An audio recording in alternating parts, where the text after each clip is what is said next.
going off too. But I know I'm not in danger, so I can use some rational stuff here. I'm not in danger, nor have I done anything. But she's interpreted this event as something that is threatening.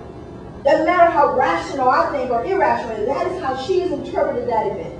So the first thing I'm going to do, which is unnatural, Shaquisha, I'm not mad at you, okay?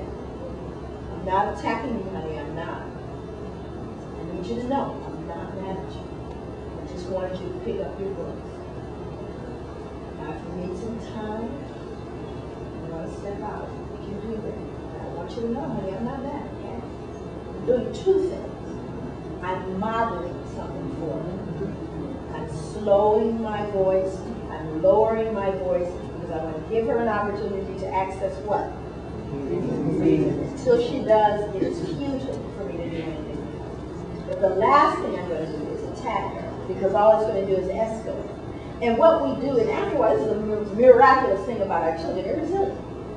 They can actually learn how to manage. No, that's what, learning how to manage stress and conflict. That's where that is. Both adults and children, and it starts very young. So on the front end, I teach them how to manage, how do you deal with conflict? How do you deal with stress in your life? Well, you're going to do what was modeled for you. My parents got drunk. Let's be clear. When it got too deep, they got drunk. Right? So I come from a family of 2 generations deep alcoholics. Became non-drinking alcoholics before they died, but I understand what that is. You know what I told my children? I don't care what you think about alcohol, I don't care what your moral choices are, you have 2 generations deep alcoholics. Your propensity for becoming an alcoholic is very great. Now you can play Russian roulette with that if you like, but that's the reality of my family. So I have to resist what my mother did, because she didn't have the coping mechanisms there, and so she chose something else. So that means you got to replace it. You got to give people tools to help them navigate it, not figuratively, but in reality. I had a young, I had a young woman. I worked A student dropped to a D student, became extremely promiscuous, not uncommon after a rape. And this little girl ended up praying. Parents called me and said, please help. We don't know what to do. All the authorities, the white clinicians and all that, they were just making it worse. So I started working with this little girl. And she says, I don't like him and I don't want to have sex with him. I don't want to do it. I said, okay, here's what we're going to do. I want you to, next time you see him, because I know you're going to see him, and I want you to say in your mind to yourself, I'm not going to do that. I'm not going to, no matter what he does, I'm not going to do it. And then you probably will. But that's okay. You come back and tell me how it went. You know, I did that. You know, Miss Joy, I did that. I thought to myself inside, and I kept thinking. You know, I didn't make it or anything. But I did what you said. Okay, so next time I want you to just take as much. You just keep it. You try to delay it as long as you can. So yeah, I delayed it. Oh, he kept trying to pressure me, but it was, you know, and he slapped me and everything. But I didn't, you know, do anything for the whole day. Great. I said, now next time you're going to. I built in failure. I built it in. So that she could be okay with failure, because I knew she would. It didn't matter what I think he is. I know what she's dealing with. It took a year for her to get away from it, but she did. And every time she came, I prayed, you know, we celebrated that you said no. You see, until it got to the point that she could actually stop the behavior. We have to look at and meet people where they are. Not where we are, what we think, or how rational it is. A lot of people are, I can't believe that. I said, you know what? She is a champion for what she was able to do. She got away from that man and is now raising her twins in a healthy environment. She's broken. She's not even smoking a joint twice a week. I don't know. But I know that's not happening. You see? So there are things, when you start looking at how we help, there's all kind of levels of help, and we can't be judgmental about what that looks like. Okay, one of in conversation with a child psychiatrist about this whole issue of trauma in young people. One of the things that this doctor said was that post-traumatic stress disorder in children can often mimic ADHD, sort of conduct disorder, and a bunch of stuff that our kids get diagnosed with, trauma that our young people and families are dealing with on a routine and regular basis. We had an incident here in New Haven, just real quick. on a dirt bike ran into a van, and community members literally pulled the driver of the van. No, the driver of the van got out the car and they beat him up. So the city got real concerned about why the community beat the driver of the van up. And people assumed that the driver of the van, this was in a black neighborhood, that the driver of the van was a white guy, and he wasn't. It was an African American man from that neighborhood. And I truly believe that those kids, they were young people, not all of them, but they were young, they're so stressed out that when one of their friends, to no real fault of the young boys, to no real fault of the van driver, died, that triggered all of that rage and it cut off that rational part. The decision makers were concerned, that they were concerned about the reaction of the community, but didn't want to deal with the fact that we have communities that are operating with just unrecognized, unacknowledged trauma. Absolutely. Trauma, historical trauma, and then there's the daily trauma of living. And our children are dealing with it on a regular basis. I would on my space. If you want some sense of what these children's lives are like. And one last thing, we asked one of the young girls that we were working with, we were doing this school diagnosis recently, we wanted to put together. And within, I am not exaggerating, a half hour, we had to tell her to stop. She had 55 dead young people's pictures that she got off of MySpace to put on this poster. Maybe next time we get together, I'll bring the poster. But this is the reality for some of our kids. That thank God that we've got healthy children living in wonderful families being supported. And we've got a whole subgroup of kids who are living very, very, very harsh lives. That's right. That's right. And they're not going anywhere. No, they're in our communities, they live with us, and we can't shake our heads and say it's a shame. The other underdiagnosed thing is depression. Yes. Because depression doesn't look the same in young black people, or older black people, than it does in that book called the DSM. Right. It is called an active depression, which means that it doesn't mimic a sense of, going to the room sad, writing a note, shoot yourself. It doesn't look like that for us. A person could be actually engaged in activities, which when you think about it, there is not many black people, men, women, that feel because of shame, you can be depressed. Some people say you got a spiritual problem, you got a faith problem. And so it's a chemical imbalance. Other things, people look at it and go, oh, you weak. So black men, consequently, can't whine and cry. So it's they call them homicides. But they are victim-perpetuated suicide. Are you following me? Because I'm going to go out like a man. I'm going to go out like a punk. Right? So I'm going to put myself in a situation to be killed. Invited suicide. And so we are underdiagnosed with that, and then it's diagnosed and all this other stuff. But in fact, that young person or that person is depressed. Yes? I just wanted to say that, suicide doesn't look like what suicide. I think you approached that the office because he was playing under the school bus. And a year later, I talked to him about the school in a school-based clinic, and what he was doing was throwing himself under the wheels of the school bus. So he was treated as if he was a bad child when he was depressed, as he wanted to kill himself. So suicide doesn't look like, suicide attempts do not look like what other suicide attempts look like. And see, those are all culture-specific stuff. I want to say one thing also that I think is so critical, and I love it. We actually had something in Portland where a black police officer, female police officer, started a unit that goes in whenever there's a shooting and stays with that family through the funeral. So we started doing that because no one else would. This is a police officer that said we needed to do that. And the other thing was we created what is known as the African American mental health system. Let me explain what I mean by that. Based on evidence-based practice, which is a whole new buzzword now in social science, evidence-based. So don't take one stamp on how everybody works and can get better. Our people need different stuff. I have graduate students, these are MSW, Master of Social Work students in my classes. I give them this scenario, honestly. I go, okay, here's your problem. There's a huge influx of Southeast Asians in our community. As social workers, Master of Social Workers, what must you consider? And we write it on the board. Well, we've got to consider culture. We got to consider language. We got to consider male-female dynamics. We got to consider religion. We got to consider geographic. Great, because we want to serve that population. Okay, I say Latino population. Same thing. You look at language differences, even cultural differences, male-female stuff, gender stuff, all of this stuff. I go through all of them, pinpointed. I said African Americans. Nothing. Stay with me. Nothing. And you should see it because they're turning the color right to fruit right about now. Right. I said, that's your problem. That's why I'm here.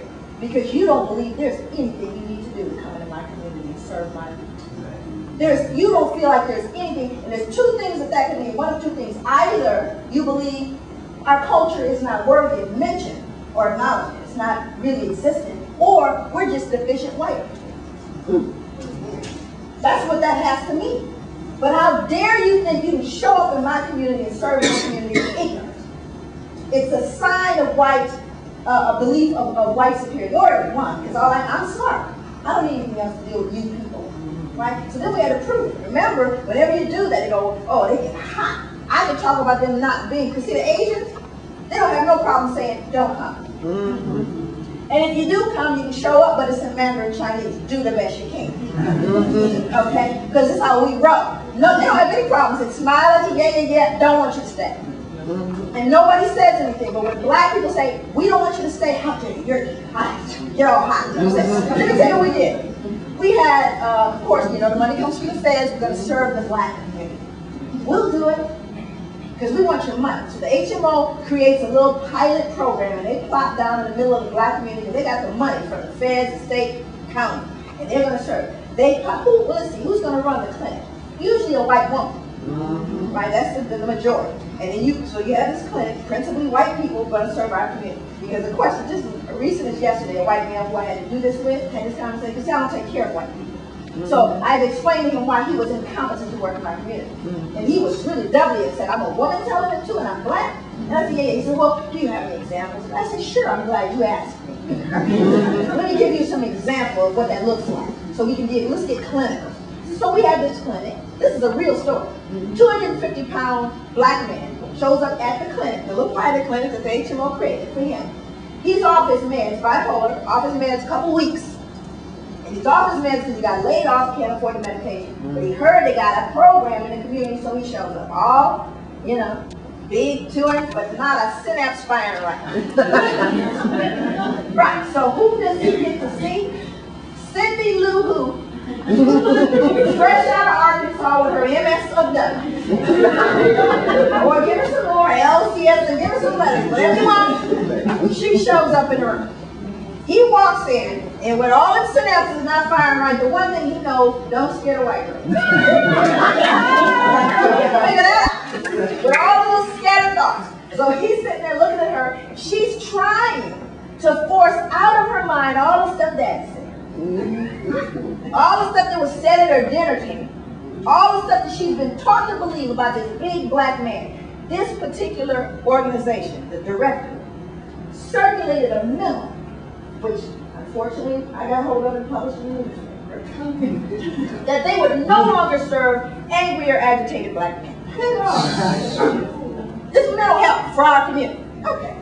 So this guy comes in, he gets in the room, she's horribly embarrassed and scared, turning red and trying to smile and all that. So he folds himself in the chair because he can see that the white girl's scared. And he needs to get his meds, trying, folds himself in the chair, he diverts his gaze so that he doesn't look directly in her eyes so as to then intimidate her. He starts to kind of push his chair back, and he does all that to take care of her so she can take care of him. So he's already injured. And what she says to me is, but I'm not a racist.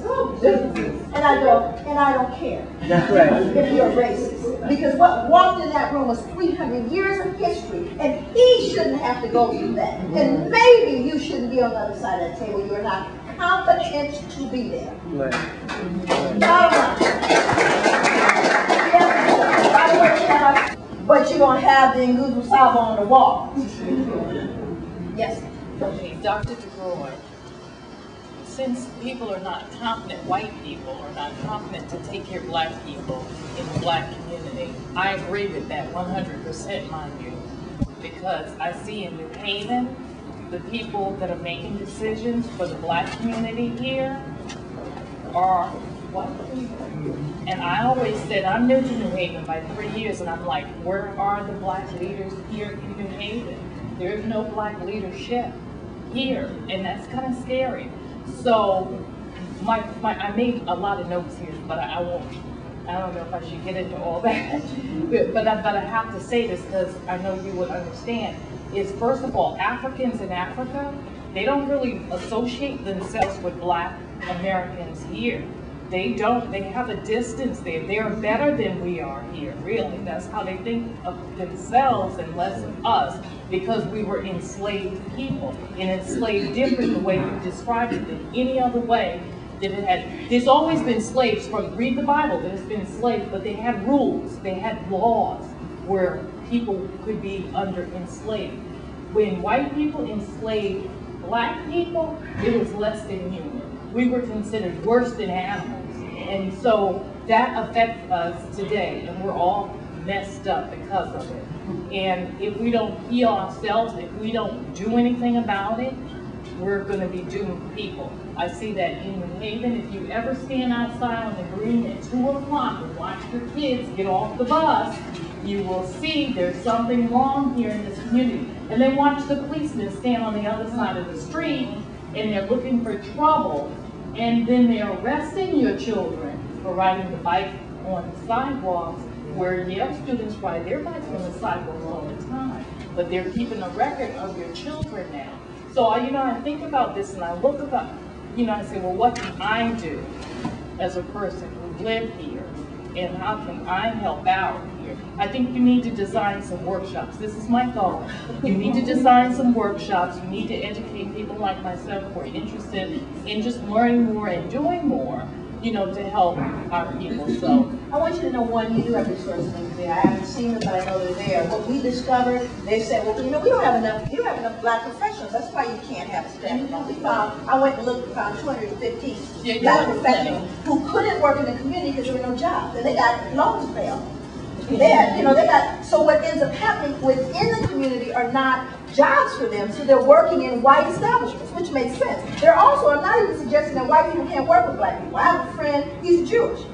Jay been in the community for 20 years, little boy. They started calling him where's that brother that's with you, the guy, they started thinking, isn't he something, he got some kind of skin, he got a skin problem. He albino, right?